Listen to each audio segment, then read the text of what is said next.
CONMEBOL অনূর্ধ্ব-20 যুব বিশ্ব ফুটবলের চ্যাম্পিয়ন হলো সাম্বার দেশ ব্রাজিল। 3-0 গোলের ব্যবধানে চিলিকে হারিয়ে চ্যাম্পিয়ন হলো দল। অন্যদিকে নির্ণায়ক অপর একটি ম্যাচে চ্যাম্পিয়নের স্বপ্ন পূরণ করতে ব্যর্থ হলো আর্জেন্টিনা। প্যারাগুয়ের বিরুদ্ধে 4-0 গোলে জয়লাভ করলে চ্যাম্পিয়ন হবে আর্জেন্টিনা, কিন্তু সেই ম্যাচে প্যারাগুয়ের কাছে 2-3 গোলের ব্যবধানে হেরে গেল মেসির দেশ আর্জেন্টিনা।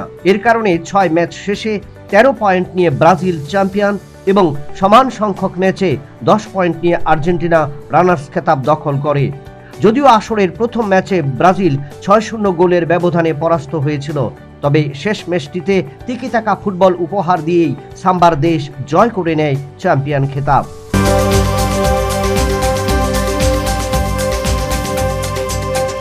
চ্যাম্পিয়ন ট্রফি শুরুর আগেই নতুন বিতর্ক শুরু হলো ক্রিকেট দুনিয়ায়। 8 দলীয় চ্যাম্পিয়ন ট্রফি আসর শুরু হচ্ছে 19 ফেব্রুয়ারি থেকে। তার আগে উদ্বোধনী অনুষ্ঠানে দেখা গেল শুধুমাত্র 7 দলীয় জাতীয় পতাকা, যেখানে নেই ভারতীয় দলের পতাকা, যার কারণে একাধিক সমালোচনা এবং প্রশ্ন উঠতে শুরু করলো, তাহলে কি পাকিস্তান ভারতকে অবজ্ঞা করেছে? যদিও এবছর এই আসর অনুষ্ঠিত হবে হাইব্রিড মডেলে, যেখানে শুধুমাত্র ভারতের ম্যাচগুলো হবে দুবাইতে।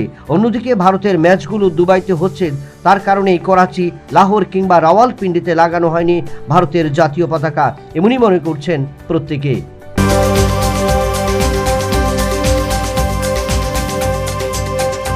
হাইব্রিড মডেলে এবছর শুরু হচ্ছে চ্যাম্পিয়ন ট্রফি।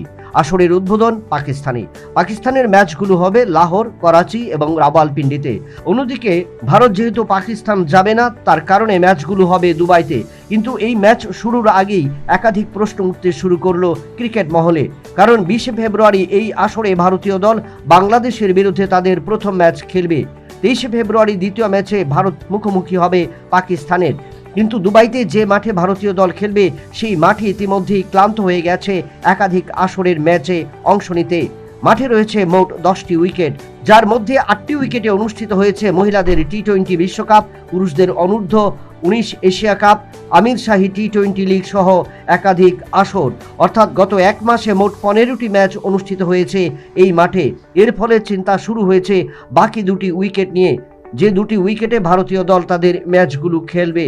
তবে পিচ কিউরেটররা অভিমত, স্পোর্টিং উইকেট পাবে ভারতীয় দল এই মাঠে।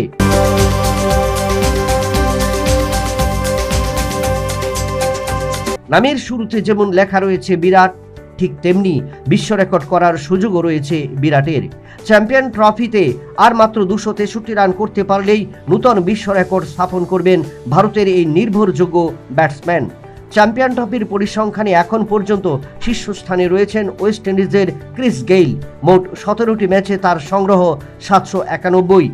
এই তালিকায় দ্বিতীয় থেকে 10ম স্থান পর্যন্ত রয়েছেন যে সমস্ত ক্রিকেটার, তারা প্রত্যেকেই অবসর নিয়েছেন। রয়েছেন মাহেলে জয়বর্ধনা, Shekhar Dhawan, Kumar Sangakkara, Sourav Ganguly, Jack কালিস, Rahul Dravid, Ricky Ponting, Shivnarine Chanderpaul এবং সনাত জয়সূর্যা। তবে এখনও 22 গজে নিজের দাপট দেখাচ্ছেন বিরাট কোহলি। মোট 13টি ম্যাচে তার মোট সংগ্রহিত রান 529, গড় 88.16, যার কারণে এবারের এই আসরে আর 263 রান করতে পারলেই বিশ্ব রেকর্ড করবেন ভারতের প্রাক্তন অধিনায়ক তথা চেসম্যান বিরাট কোহলি।